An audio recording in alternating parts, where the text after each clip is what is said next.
to the first AIIA ACT branch event of the year.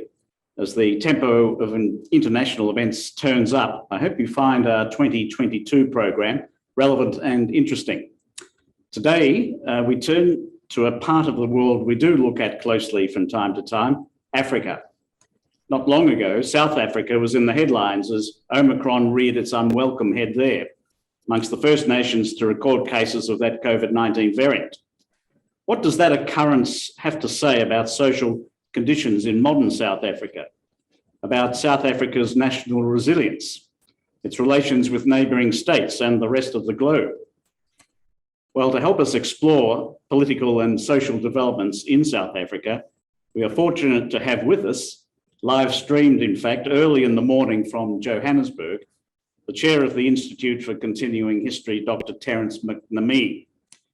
Terry has a strong background in Africa, combining activism in such philanthropic bodies as the Family Forum, a Pan-African initiative connecting and convening major family businesses with also research and analysis of African affairs in think tanks like the Brenthurst Foundation, based in Johannesburg, which is dedicated to strengthening Africa's economic performance. Terry has also been closely engaged as a facilitator in 1.5-track diplomatic efforts to strengthen Australia's relations with Africa. Terry has published widely, including articles in Foreign Policy magazine, the New York Times, and also Financial Times, and longer works including The State of Peace Building in Africa, which he researched and wrote at the Wilson Center in the United States in 2020. Now, in just a minute, I'll invite another Africa watcher and member of this branch, Alistair McKenzie, beside me here, to tell us briefly about the Institute for Continuing History. But before I do that, I'll just spell out the format for our session today. Terry will speak for 20 minutes or so, followed by questions, which I will curate from those you submit online using the Q&A function in the normal way. Please keep your questions to the point so we can get through as many as possible. And we will aim to finish at 7 p.m. Alistair, could you say a word just briefly about the Institute for Continuing History, which Terry heads? Thanks very much, Heath. I am indeed pleased to know Terence McNamee as the Johannesburg-based chair of the Institute for Continuing History. The Institute for Continuing History is a small non-profit research body that aims to illuminate large-scale acts of state-sponsored or communal violence that are within living memory and for which the victims have had no redress. Our aim is to look beyond the more immediate news headlines of those times and to try and unearth and expose the evidence so that the perpetrators don't control the narrative. The Institute grew out of the work of Dr. Stuart Doran on the political history of Zimbabwe, including the massacres in Matabeleland in the 1980s. Our website is continuinghistory.org. Most of our work so far has actually been on Zimbabwe, but I'm sure the Institute would be of interest to a number of AIIA members. We hope that the end of the South African dream that, as Terence will describe, doesn't take shape in the same way as Matabeleland has, however unlikely that may seem now. We'll look forward to hearing from Terry. All right, thank you, Alistair. And without any further ado, we throw to you in Johannesburg, Terry. Okay, thanks very much, Alistair and Heath. It is great to be with you both here today. I don't know how anyone can be pulled away from Ukraine, Russia at the moment.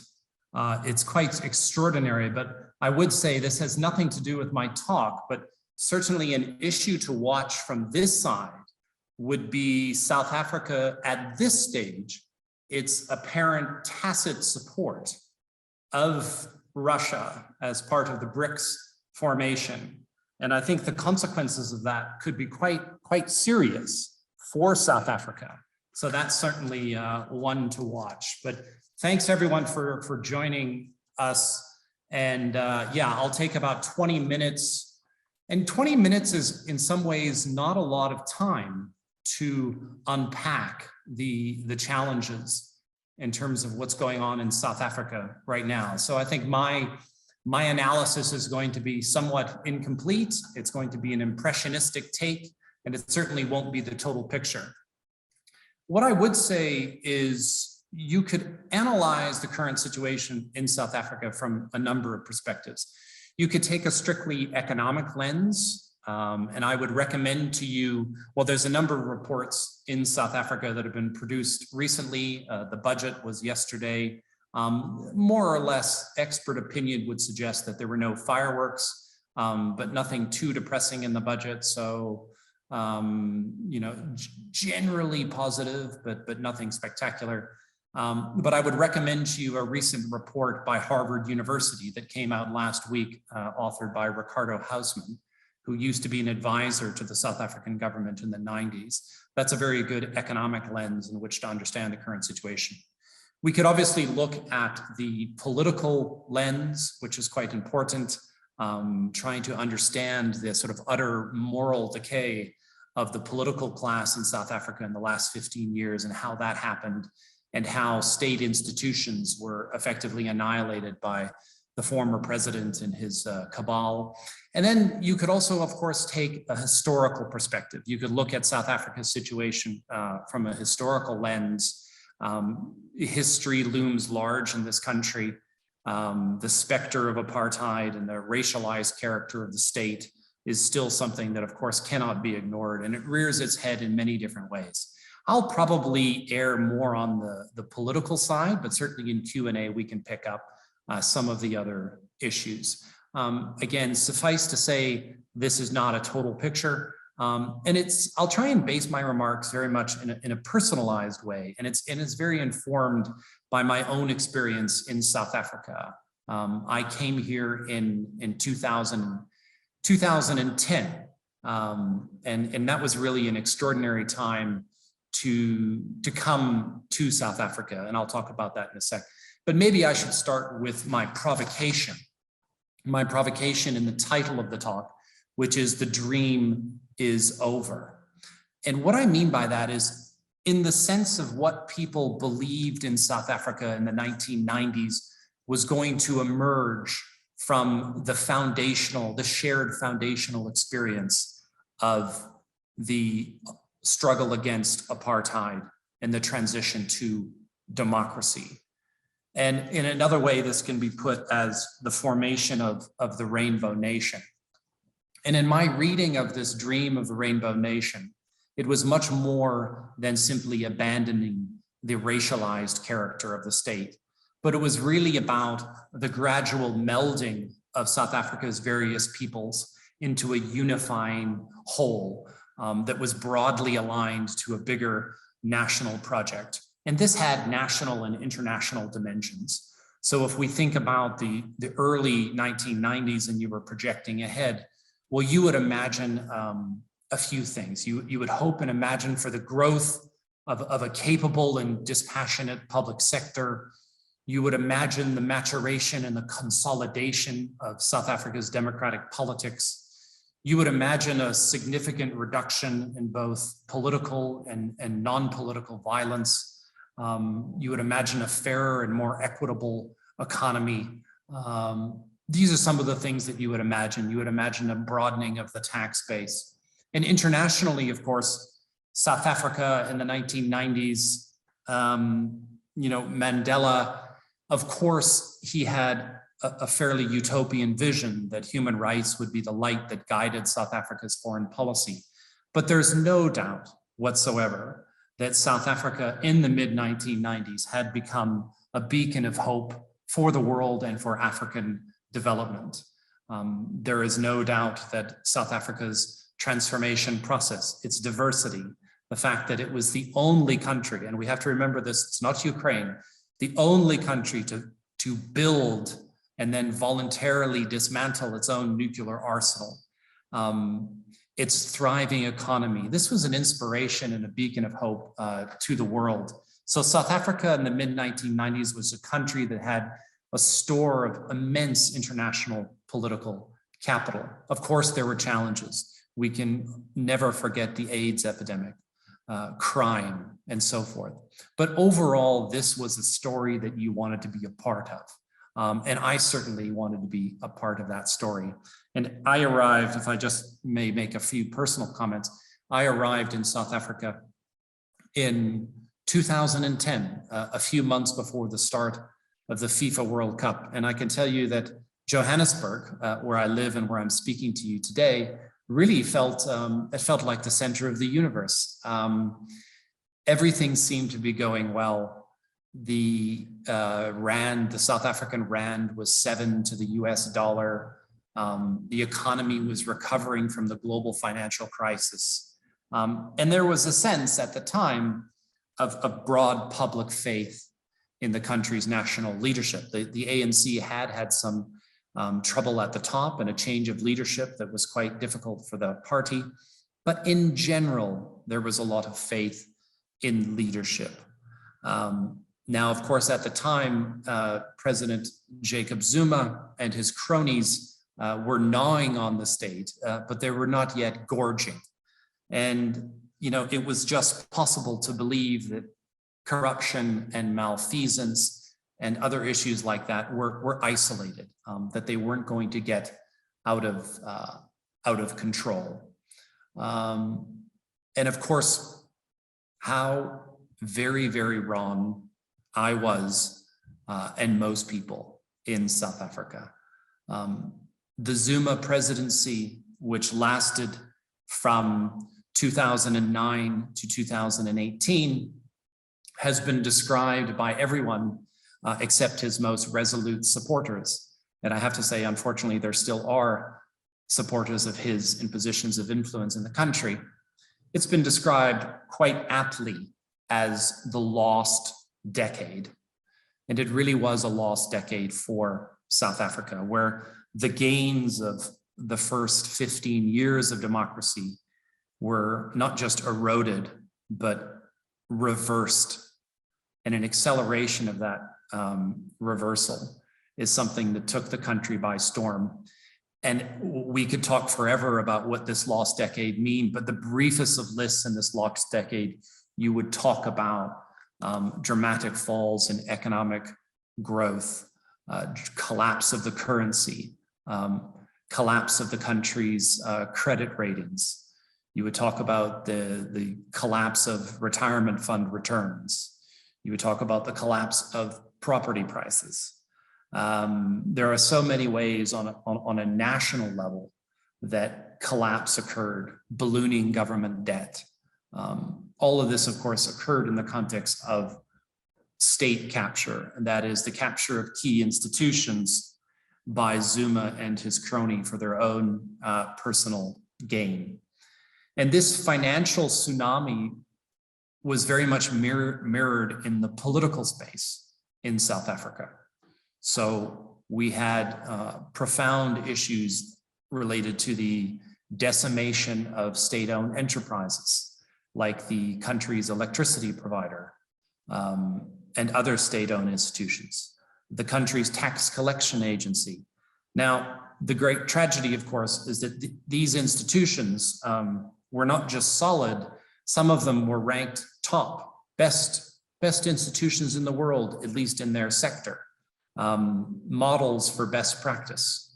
And of course, what we learned, unfortunately, is that it can take years and years to build up institutions, but only a few months to decimate them.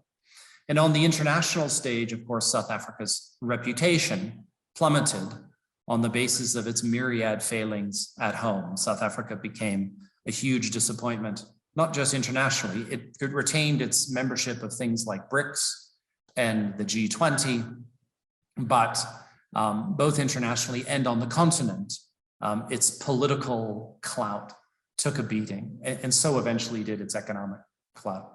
And yet, I would say on a personal level,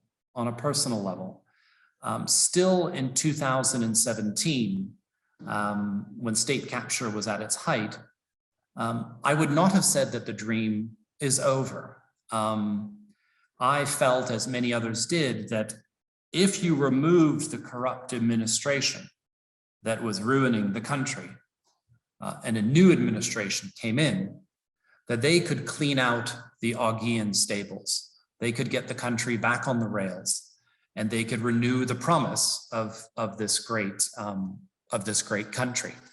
So that was really the hope. And sure enough, South Africa, in many ways, it got what it wanted. It got the president that it wanted, the current president, Cyril Ramaphosa. This is a person who is a Democrat, who believes not just in human rights, but has a strong sense of open markets as a businessman himself, someone who wanted to clearly redress the wrongs of the past decade. And there was, when he came to power in 2018, early 2018, there was a brief moment of what we called Ramaphoria. There was a brief moment of optimism, and the country looked like it was possible to get back on the rails. And this was reflected in a sort of a temporary improvement in the value of the rand and other indicators. However, unfortunately, that optimism was short-lived. South Africa's politics continued to deteriorate. Reforms were tepid. Joblessness still on the rise. And this was obviously great disappointment because South Africa had been in essentially a permanent state of crisis for several years. And I think when the disappointment of President Ramaphosa in terms of what was hoped he would achieve in a short period of time, when that sunk in, South Africa experienced something which I had not witnessed here before, and that was a real crisis of hopelessness. And I think the country is still in that situation, a crisis of hopelessness. And when that grips a country, it's a very, very perilous time indeed. So that was the state of play in January of 2020. And then, of course, what happened? COVID hit. Now, COVID hit South Africa very hard, as it hit many, many countries very, very hard. Unfortunately, South Africa did not have a healthy fiscus. It was not like Australia, where you were in a position to provide relief to all of the sectors that were profoundly affected, particularly in South Africa's case, tourism, but many, many other sectors. So COVID has hit South Africa very, very hard. You mentioned, Heath, Omicron, maybe just a little bit of a sidebar. It has to be said that, although it's not the subject of my talk, that South Africa has, in one very important respect, covered itself in tremendous glory. Its scientific community through the COVID pandemic has been world leading in many, many respects. And hopefully that will hold the country in good stead when it emerges from this pandemic. So the question would be, well, how come South Africa was not able to get back on the rails with such a palpably better president in Cyril Ramaphosa? And I would highlight three possible reasons, but there are many. Firstly, the problems in South Africa, I think we belatedly realized, were much more systemic and structural than we previously realized. And we can go back to 1994 and we can go back to the transition. And a lot of people would argue that business and government prioritized elite enrichment and did not prioritize what it needed to do. And that, of course, was to build a much stronger and fairer society for all, where people could see better outcomes within their own lifetimes. Some might also make an argument based on race, that in terms of white South Africans effectively connive to maintain their privilege, whilst not really rethinking all of the assumptions that underpinned apartheid and move towards genuine reconciliation. It's often said in this country that the Truth and Reconciliation Commission is really, really unfinished business. So maybe that would be one reason, the systemic and structural problems. I think secondly, and absolutely crucially, the sheer scale of predation and institutional devastation that occurred under Jacob Zuma. I mean, it's almost unbelievable to fathom how these institutions were effectively gutted of all of their capable leaders, and they were replaced by cronies, incompetence, really the kind of the worst of the bunch. And they took charge of things like South African Airways. They took charge of things like Eskom. And of course, how on earth are very capable people who have a commitment to democracy and the rule of law, how are they going to survive in these organizations when they know they're led by these people who are just interested in financial gain? And of course they didn't last. So that was probably the second. And then the third reason I think we have to look seriously at President Ramaphosa himself. As I said before, this is a Democrat. This is someone who is infinitely better than his predecessor. But did he have the requisite boldness and courage to drive through the reforms that South Africa needed? We know it was risky. We know he has an incredibly difficult balancing act to perform in terms of the interests of the country and the interests of his party, who of course hold his fate in their hands. But I think that when the history is written, this is a time that needed tremendous boldness and courage. And unfortunately, the president has fallen short, at least in my view. Now, countries the world over in their democratic journeys experience setbacks, of course, on all nation building journeys. They are subject to ebb and flow. And I think at this time, how many countries are experiencing issues of political fragmentation, deepening polarization? So South Africa is not new. But I would still hold to my claim in the title that the dream has come to an end, because I think the dream from the beginning was a fragile one. It was part of an extraordinary historical moment and some extraordinary individuals who were involved. And I think Mandela and his generation, they understood that South Africa, like many nations, is an accident of history. It's a place where people have been thrown together by circumstance, and they effectively have to make do. And their fates are linked, despite South Africa's horrible, torrid history of apartheid. They have a mutual interest in seeing everyone else get by. And I think we, unfortunately, never hear about these issues of mutual dependency now in South Africa. They sort of drifted from the national narrative. But I would like to hear other people's views in question time. I certainly happy to be proven wrong or my views undermined.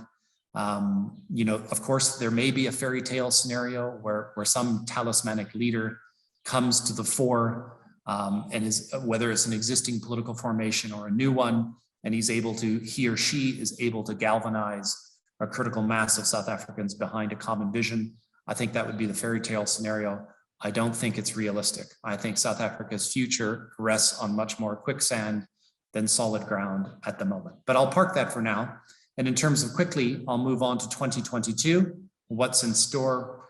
Well, I think, unfortunately for South Africa, the country's politics will be dominated by what happens in the African National Congress, the country's ruling party, because they have an elective conference at the end of December.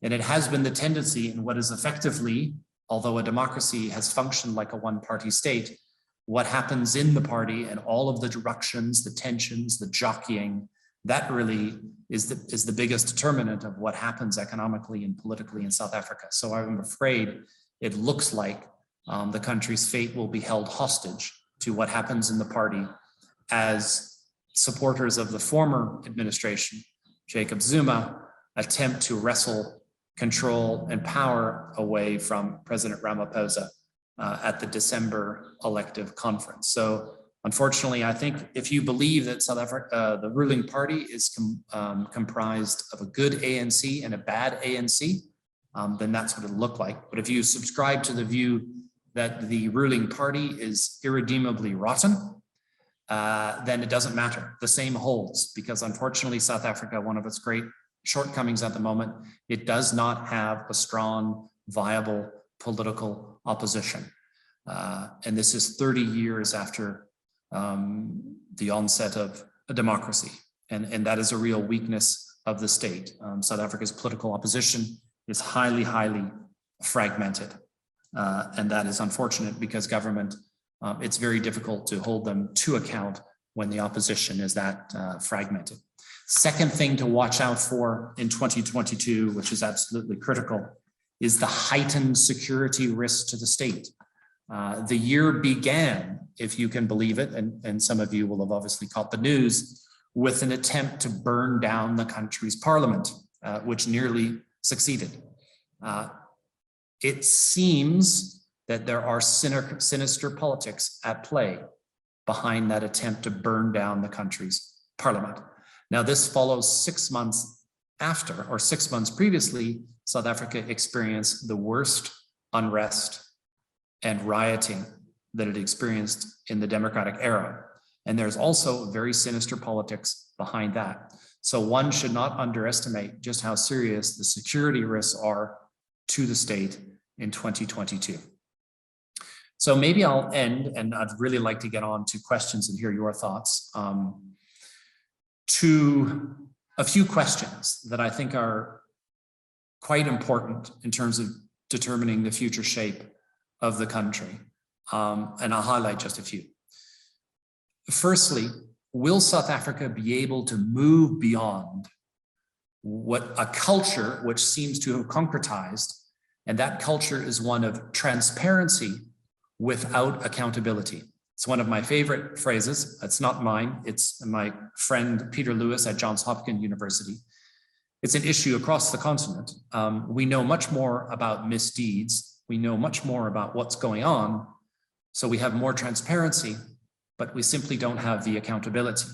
We do not have people losing their jobs, going to jail, and all of the other things that accountability involves. Now, South Africa has just gone through, I think, more than 2 years of a very comprehensive inquiry into the capture of the state over the past 10 to 15 years. And the recommendations are flowing through, and they make for grisly reading. And the question on everyone's mind is that, will all of those who are implicated, will they face accountability? And that's really, really an open question. The government, the state, now has enough information or sufficient information to start to act. And the question is, will it act? A second question we have to be aware, much more on the sort of economic front, will be, does the country have the political will to drive through the reforms that everybody is calling for? Well, not everybody, but in terms of getting the country economically back on track. And they relate to things like trying to control, or slash, I should say, the public service wage bill, which is ballooned completely out of control. Getting control of the debt, creating a meritocratic public service as opposed to one that is just politically aligned. Lots and lots of reform questions that one could ask. Thirdly, a real issue in South Africa is the inability over 30 years to broaden the country's tax base. 5.8% of South Africans pay over 92% of the total amount of personal taxes collected by the state. So I'll repeat that again. 5.8% of the population contribute over 92% of personal tax that go to the state. Now that's clearly not sustainable. Another issue related to taxes is compliance.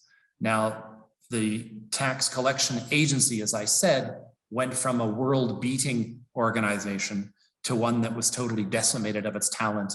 And now it's getting back to its former state slowly and gradually. But the problem is that nobody, or very few people in South Africa, have any faith or trust left that their tax money is going to be spent properly by government. So how can you ensure or encourage compliance when society has lost faith in government's ability to spend its taxes properly?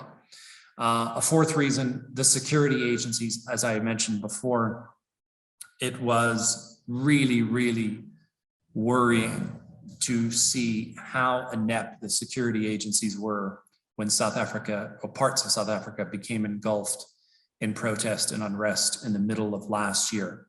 The security agencies are in a perilous state. They're in desperate need of being reformed. And if they're not reformed, the trickle-down effect, politically, economically, and so forth, will be devastating for the country. And then fifthly, and maybe I shouldn't end on a negative note, because maybe there are positive things that we can talk about. in question period, but it is a real great concern of mine that we have seen over the past several months a disturbing uptick in anti-foreigner sentiment, in xenophobia in South Africa. The pushback against political statements, which could be construed as anti-foreigner, have not been sufficiently robust. And this is a country that has experienced terrible outbreaks of anti-foreigner violence before, and an economy that is on its knees with joblessness at, I think, around 36% and much higher for the youth population. This is a very, very dangerous cocktail. So South Africa really, really needs to rein that in.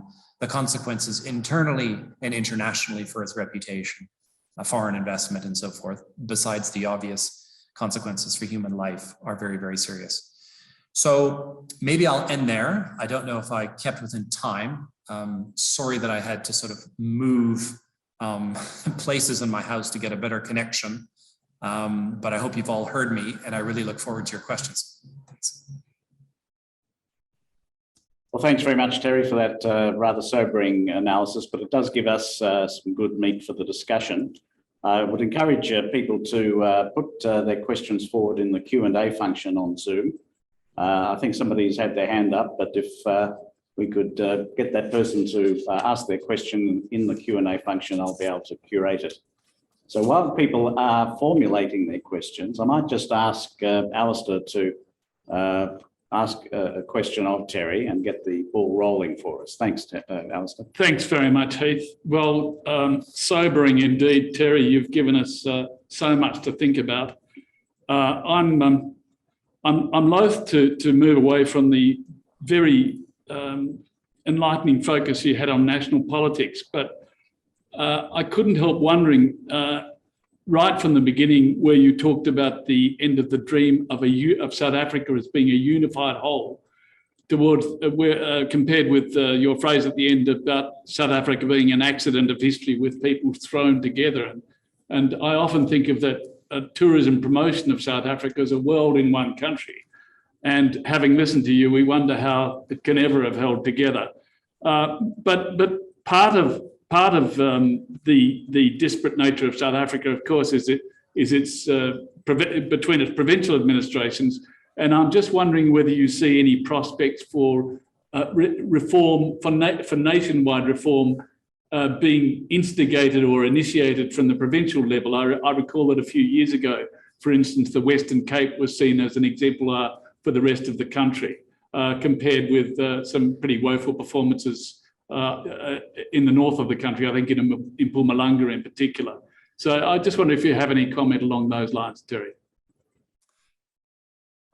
Thanks very much, Alistair, and it's a wonderful question, and I'll give a bit of a complicated answer.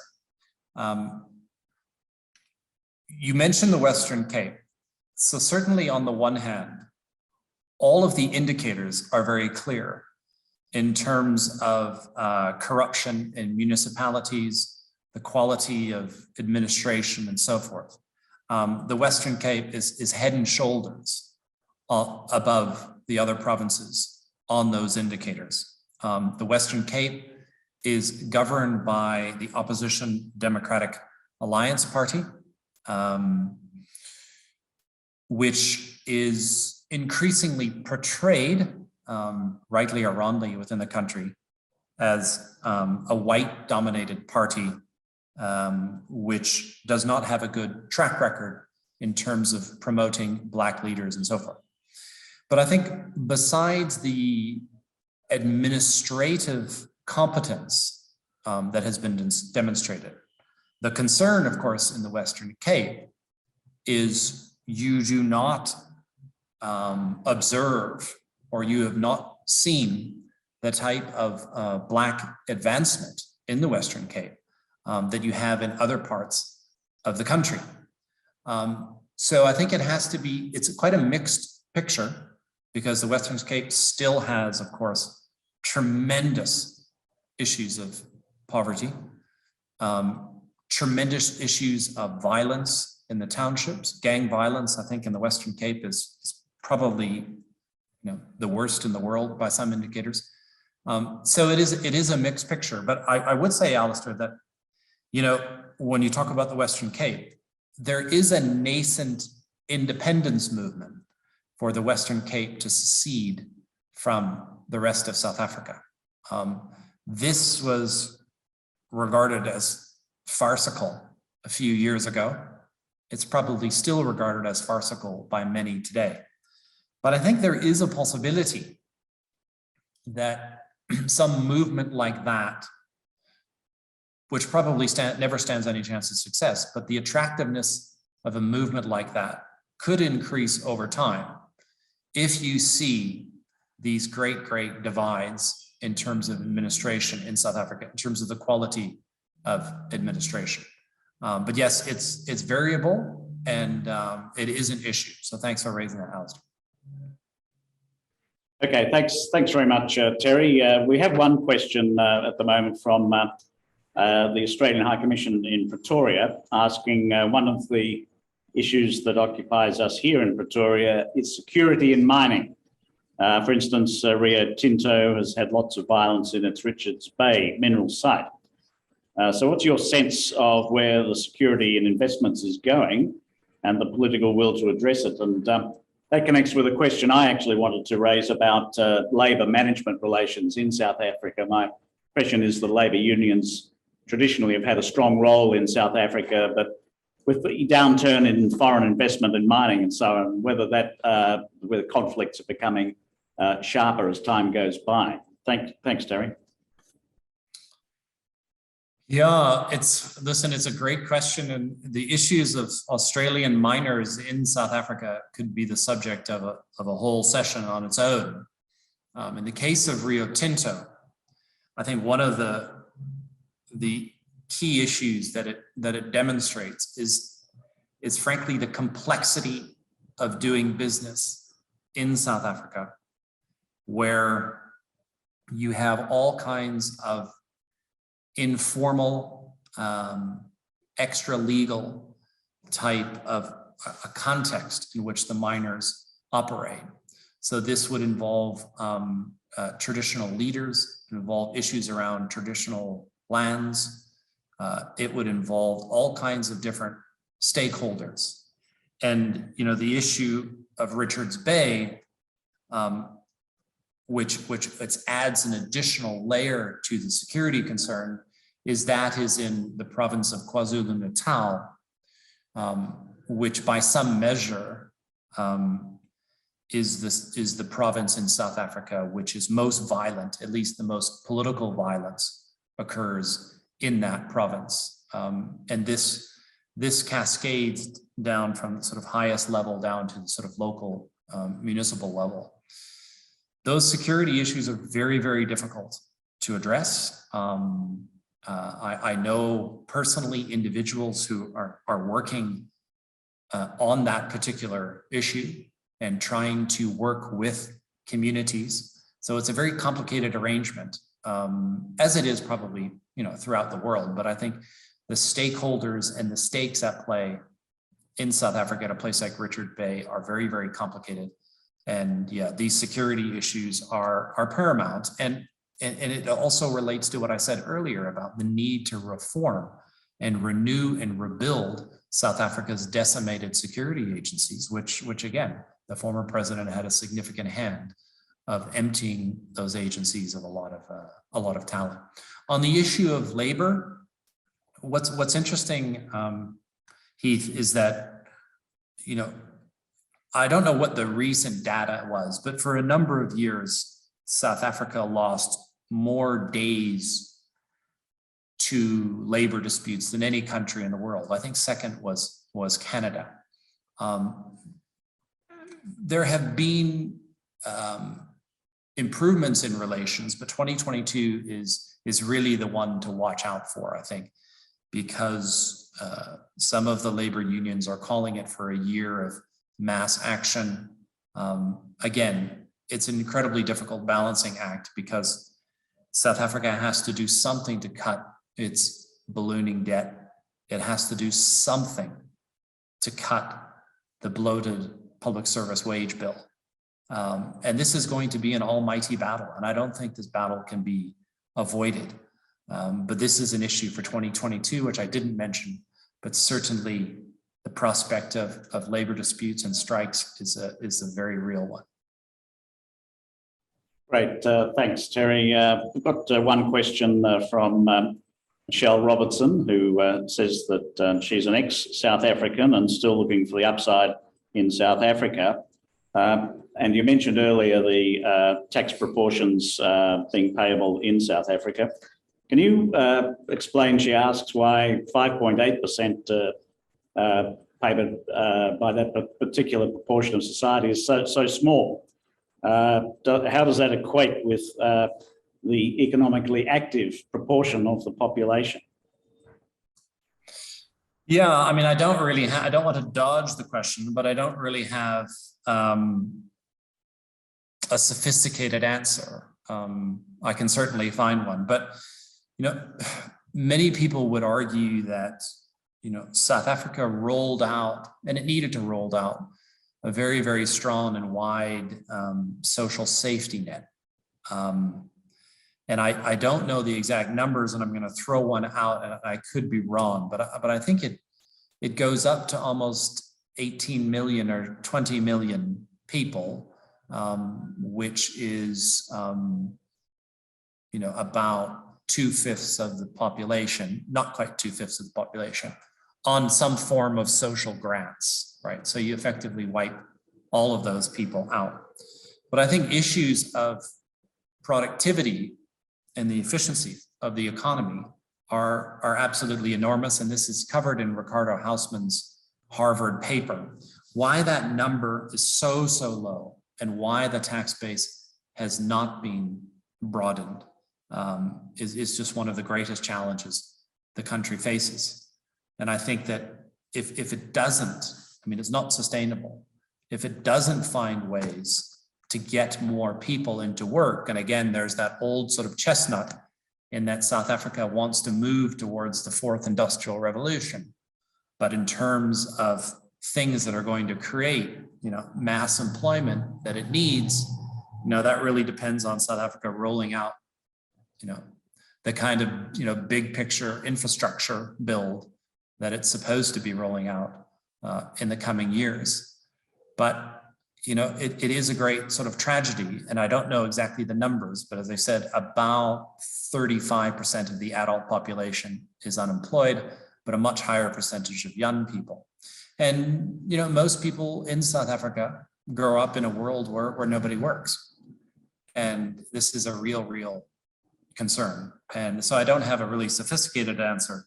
I mean, I think if you had Ricardo Hausman here, he would be able to give you one. But that's a little bit of the story. Our friend at the Pretoria High Commission has pointed out that South Africa has a high wage inequality, and that most people who are employed fall under the tax bracket, and 91% of South Africans, in fact, earning less than 800 Australian dollars a year. So those some of the contributing factors for small proportion of tax.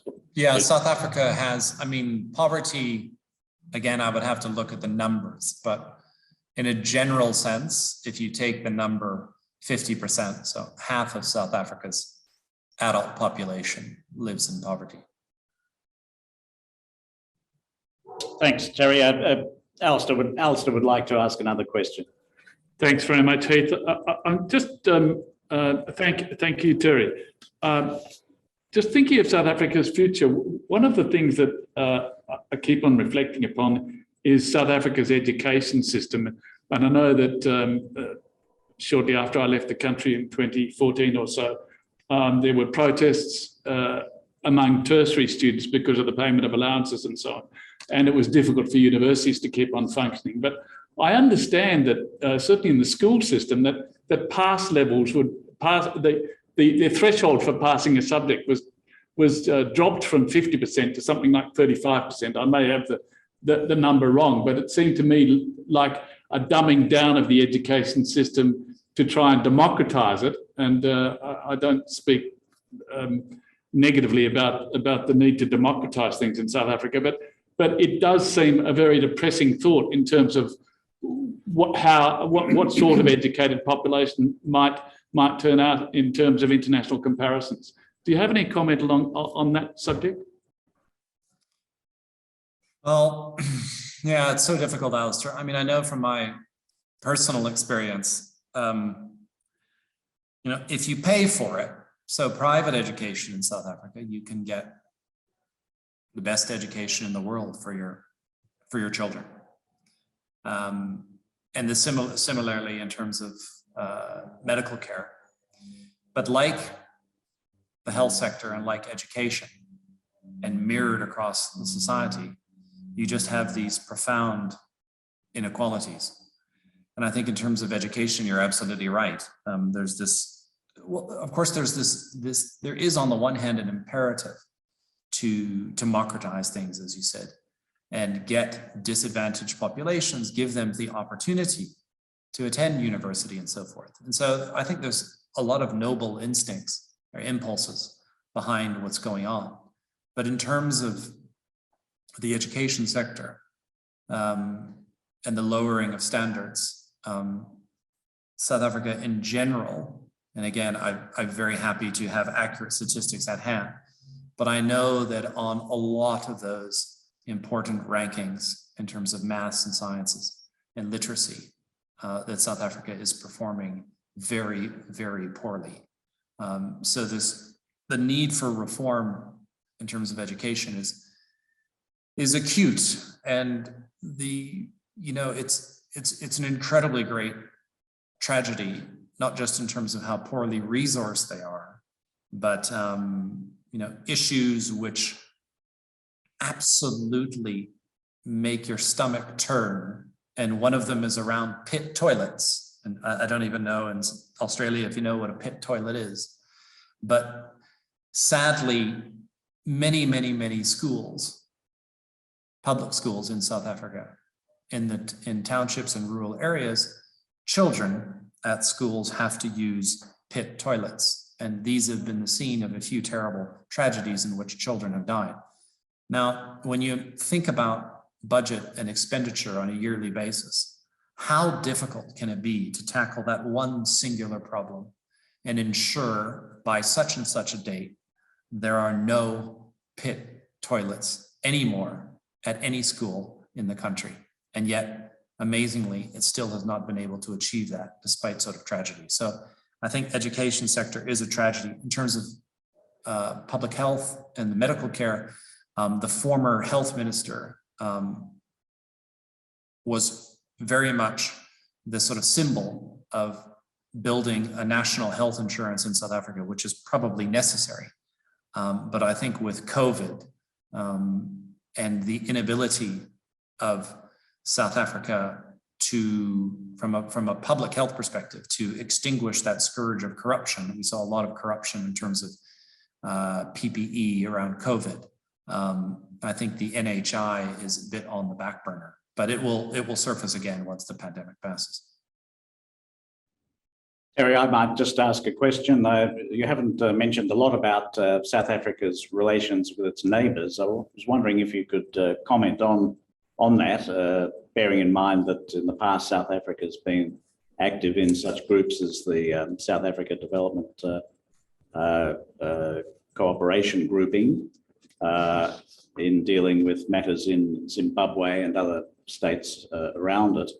And also more further afield somewhat, including Australia and the Indian Ocean initiative, South Africa and Australia playing parts with countries like India and that. So I'm wondering if you have any insights on South Africa's views of dealing with regional issues, whether it's a go-it-alone sort of attempt these days or whether it's happy to deal with its partners in the region. Well, again, I mean, South Africa is the regional hegemon in terms of politically, economically. It's obviously a vital country, not just for the region, but for the whole continent. And the trajectory of South Africa is incredibly important for other countries. economically, South African companies are invested across the continent. You know, I think one of the big challenges has been the Zuma era. Really, South Africa's reputation on the continent and internationally took a beating. Thabo Mbeki, Zuma's predecessors, whatever one might think of his role in terms of Zimbabwe and negotiations over President Mugabe, there's no doubt that he had tremendous stature. And there's no doubt that President Mbeki, along with President Obasanjo of Nigeria, and the idea of sort of African Renaissance, were building towards a sort of different kind of more collective ideas around foreign policy and so forth, and having a leadership role. I think South Africa's leadership role has been very affected by the Zuma years. And in terms of the projection of force, if we want to talk about South Africa's military, there are huge concerns about the state of readiness of South Africa's military in terms of its equipment, in terms of maintenance, in terms of repair. I don't have the figures to hand, but there's some incredibly worrying statistics in terms of the number of fighters, jet fighters that actually have that are operational. What happened in Mozambique recently in terms of a South African soldier being killed and the inadequacy of support.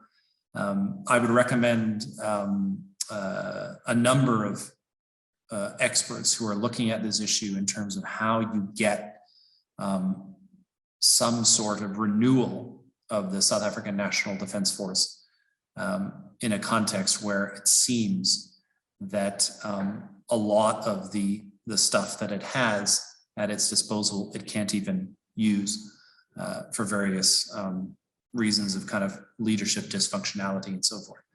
But I think South Africa is obviously an absolutely vital country for the region. It's involved in all of the sort of regional negotiations and dispute.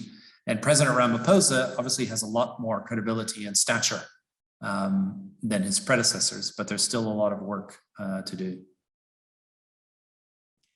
Thanks again, Terry. We've got more interest in the mining sector. Question from Fiona Rothschild's here about mining royalties in the case of South Africa.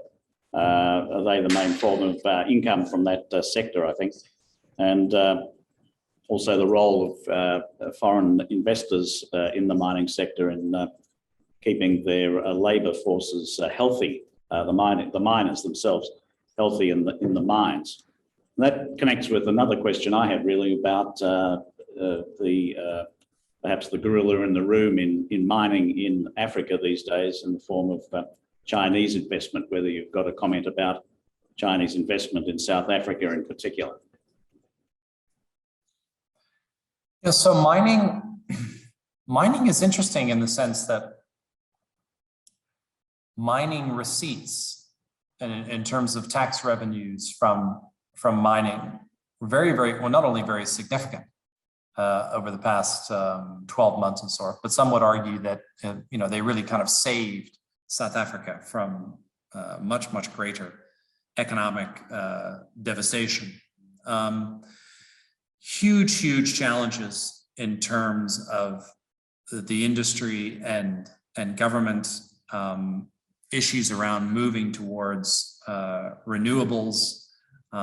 South Africa's, you'd say it's sort of love affair with coal, which a lot of people believe that the current mining minister can't simply break from that mindset. But in terms of, I think the investment question about mining is the same as the overall issue about how welcoming South Africa is to foreign miners. I think certainly on the issues of sort of health in terms of miners, it's not something that I know very much about at all. This is, South Africa's, this is its sort of big ticket, right? I mean, still a country that sort of generates so much of its revenue from what it sort of digs out of the ground.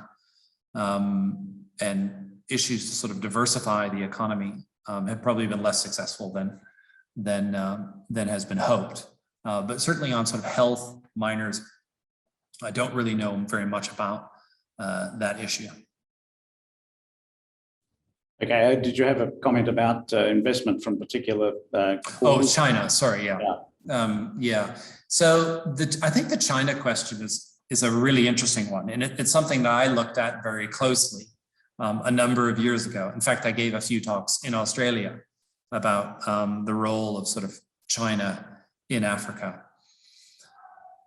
You know, it's interesting because there may very well be, we may be witnessing something of a transition, or not transition, but you know, it seems that the European Union in particular has woken up in a way that maybe the Americans have not, in terms of China in Africa. And from a kind of, from a deal sourcing perspective, from an investment perspective, Europe is really sort of ratcheting up its game. There was a sort of working assumption that South Africa's participation and membership of BRICS and its relationship with China was something that was going to sort of move sort of ineluctably forward, and it was going to get closer and closer. I don't think that is the case. I think there's much more competition. I think the Chinese, you know, in particular, I'm not saying they've gone cold on South Africa, but I certainly wouldn't think they're not hot on South Africa, and they're finding other geographies on the continent more sort of productive for their interests. But I think it's an important relationship to watch, and I think that, you know, South Africa diplomatically, you know, certainly wants to maintain good relations across the board with its traditional partners, and as well as China. But I certainly think there's been a bit of a pause in terms of all of the euphoria there once was around China investment in South Africa and elsewhere. But I think it's one to watch, and certainly in terms of the Europeans, that's a quite interesting development in terms of its ratcheting up, if you would call it, competition in Africa. New geo-economic world we live in, perhaps. Terry, we've got time for one more question on a slightly different frame, and it's a question from a student at the Australian National University here in Canberra, Casley Rowe, who asks, my question is a more of a personal one. With your background, what drew you to a career focused on African studies, with South Africa in particular, as opposed to other parts of Africa? Thank you. Oh, well, thanks for the question. So I did my PhD on South Africa's nuclear weapons program. And I thought it was this incredibly fascinating, really untold story, and one that will actually never be adequately told. And it's interesting, again, Ukraine has made a lot of its sort of giving up of its nuclear weapons, but that's not really the same as South Africa, which genuinely built in secret 6 deliverable nuclear weapons and then voluntarily dismantled them in secret in the early 1990s. So that was sort of my interest in how I became a kind of student of South Africa when I did my first research here. And I should say, notwithstanding the kind of somber tone of my presentation, is that it is an absolutely extraordinarily rich country to live in and experience. Forget about its landscapes, which are obviously known across the world, but in terms of the diversity of cultures, sort of richness of society. And it's an incredibly rewarding place to be. But yeah, on a personal level, it was one of those things where, you know, I just wrote an essay, which eventually became a PhD, which eventually became a research trip, which eventually became taking a job down here and, you know, working in the sort of Africa research and policy space. But thanks for asking. Thanks very much, Terry. So on that somewhat positive note, we might draw a line under the discussion today. I just want to thank you very much at the early hour in Johannesburg in giving us some very enlightening perspectives on the whole range of issues in South Africa, the political, the social challenges ahead. On behalf of the Institute, thank you very much for taking part. We'd certainly welcome seeing you in physical presence if you're coming to Canberra at any stage in the future.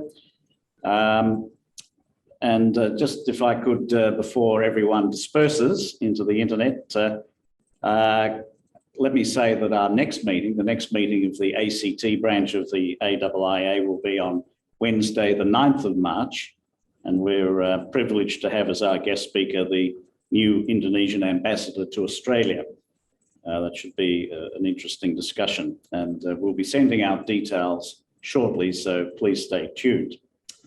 In the meantime, let me thank everyone for taking part, to a good member of the ACT branch, Alistair Mackenzie, and to Josie for manning the controls on the Zoom session, and hope that everyone stays safe and well. Thank you.